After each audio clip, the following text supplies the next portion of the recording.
So a real one bedroom in prime Union Square. Windowed kitchen, where you probably could put a little small table there if you wanted. Windowed bathroom with a shower stall. All this custom built-in closet space here, which you can make great use of with overhead storage as well as above.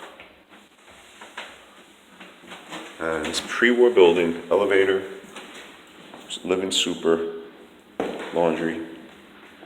Real one bed for under 4,000. You're literally across the street from the train station, right there at the corner. That's actually Union Square. So just to the left is Whole Foods, Trader Joe's.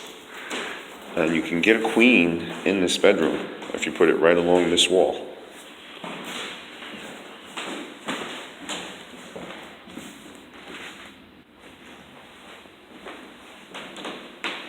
Comes out to about here.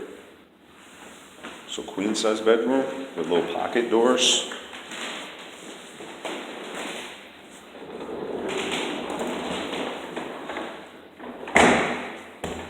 Pre-war details, crown molding, baseboard molding, decorative fireplace, bay windows, with a small little Juliet that you can clean up if you so choose. But that's really where the pigeons like to hang out.